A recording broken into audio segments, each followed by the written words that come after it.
हम सबको ये बात पता है कि किसी भी देश के डेवलपमेंट के लिए साइंस और स्पेस का योगदान बहुत ही महत्वपूर्ण होता है। देश के इकोनॉमिक सिचुएशन, मिलिट्री डिफेंस और अच्छे कम्युनिकेशन के लिए हर देश का एक अपना स्पेस एजेंसी होता है। इंडिया और पाकिस्तान ये दोनों देश एक साथ 1947 में स्वतंत्र लाभ करने के बाद अपने अपने स्पेस रिसर्च करने की बात सोची और इसी वजह से इसरो और सुपर को इन दो स्पेस एजेंसी का जन्म हुआ। तो इस वीडियो में आप जानेंगे कि आज के दिन में ये दोनों स्पेस एजेंसी क्या क्या अचीव कर चुके हैं, जो यूएसए, रशिया और चाइना जैसी स्पेस एजेंसी को हैरान कर चुका है। तो शुरुआत करते हैं हमारे पड़ोसी देश पाकिस्तान के स्पेस एजेंसी सुपरको के बारे में, जिसको space and upper atmosphere research commission के नाम से भी जाना जाता है। इसका हेडक्वार्टर कराची में स्थित है। सुपरको का जन्म आजादी के 16 साल बाद 16 सितंबर 1961 में हुआ था, जिसे Nobel prize winning physicist Abdul Salam ने स्थापित किया था, जो कि इंडिया के स्पेस एजेंसी से लगभग 8 साल पहले स्थापित हो चुका था। तो क्या सुपरको इसरो से आगे है? चलिए जानते हैं। पाकिस्तान ने पहले आर्टिफिशियल सैटेलाइट बद्र-1 16 जुलाई 1990 में बना के चाइना के जीचैंग सैटेलाइट लॉन्च सेंटर से लॉन्च किया। उसके बाद सुपरको ने 10 दिसंबर 2001 में बद्र-B नाम के सैटेलाइट को लॉन्च किया और इस मिशन में भी उनको सफलता मिली। 7 जुलाई 1962 में रहबर-1 नाम के वेसल आउटर स्पेस बना के पृथ्वी का 10वां और एशिया का तीसरा स्थान अर्जित किया। पाकिस्तान ने अपना पहला जियो स्टेशनरी सैटेलाइट 2004 में बनाया। हालांकि 1990 साल के बाद से सुपरको के मिशन पे काफी सारे प्रॉब्लम्स आने लगी और आर्थिक स्थिति भी सही न होने के कारण चाइना पाकिस्तान के लिए आखिरी उम्मीद था। पर इन सारे मुश्किलों के बावजूद भी पाकिस्तान ने अगस्त 2011 में पाक सैट 1R नाम के कम्युनिकेशन सैटेलाइट लॉन्च किया। एक रिमोट सेंसिंग सैटेलाइट PRSS 9 जुलाई 2018 में लॉन्च किया गया और इसके साथ साथ एक नेविगेशन सैटेलाइट और एक मिलिट्री सैटेलाइट लॉन्च कर चुका था। पर पाकिस्तान आज तक अपना खुद का लॉन्च व्हीकल बनाने में नाकामयाब है। आशा रखते हैं कि बहुत जल्द पाकिस्तान को भी इस मिशन में सफलता मिलेगी।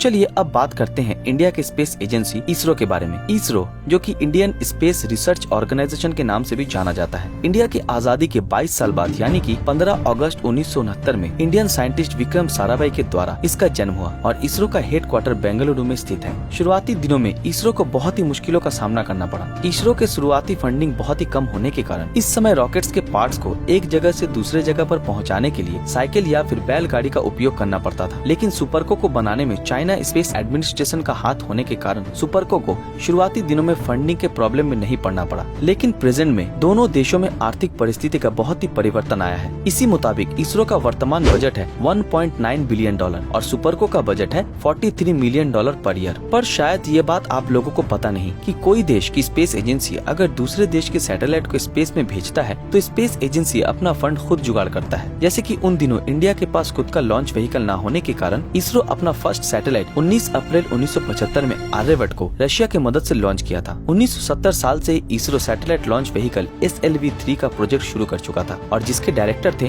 Doctor APJ Abdul Kalam. 10 अगस्त 1979 इसरो ने खुद के लॉन्चिंग व्हीकल के मदद से एक सैटेलाइट को अंतरिक्ष में भेजा, पर अफसोस वो सैटेलाइट ऑर्बिट तक नहीं पहुंच पाया। इसके बाद 18 जुलाई 1980 SLV-3 की मदद से इंडिया ने पहली बार सैटेलाइट रोहिणी को सक्सेसफुली स्पेस में भेजा और इस मिशन के साथ साथ इंडिया दुनिया का 7वां देश बन चुका था जिसके पास खुद का सैटेलाइट लॉन्च व्हीकल था। 1981 में भारत ने पहला जियो स्टेशनरी सैटेलाइट बनाया जिसको एप्पल के नाम से जाना जाता है। अक्टूबर 1994 में इसरो ने और भी शक्तिशाली रॉकेट PSLV, जिसको पोलर सैटेलाइट लॉन्च व्हीकल के नाम से भी जाना जाता है, इसका निर्माण कर चुका था। इसकी मदद से इंडिया अपने रिमोट सेंसिंग सैटेलाइट को भेज पाया और इसकी मदद से मौसम के हालचाल को जानने में मदद मिली। और इसके साथ साथ इसरो ने शक्तिशाली GSLV यानी कि जियो सिंक्रोनस सैटेलाइट लॉन्च व्हीकल का निर्माण किया। 22 अक्टूबर 2008 इसरो ने चांद पर पहला मिशन भेजा जिसका नाम था चंद्रयान-1। ये मिशन सक्सेसफुल होने के साथ साथ ये चांद में पहली बार पानी का खोज किया, जो बाद में नासा ने भी माना और इसके साथ साथ इंडिया चौथा कंट्री बन गया जो चांद के ऑर्बिट तक पहुंच पाया था।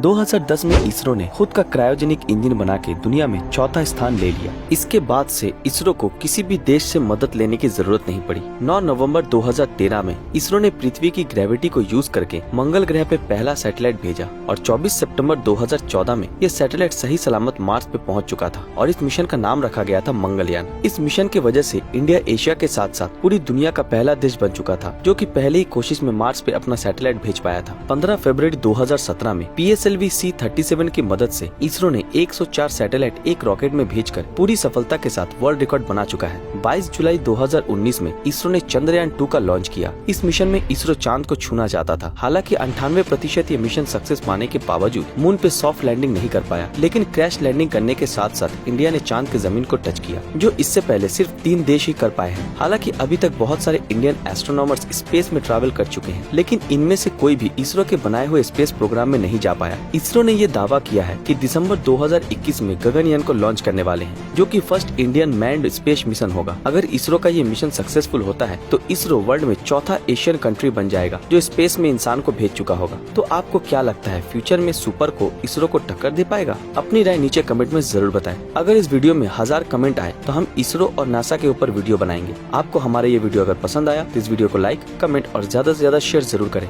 अगर आपने अभी तक हमारे फेसबुक पेज को फॉलो नहीं किया तो फॉलो करके सी फर्स्ट ऑप्शन को क्लिक कर दीजिए, जिससे आपको हर वीडियो सबसे पहले मिल जाएगी। मिलते हैं आपके साथ अगले वीडियो में, तब तक के लिए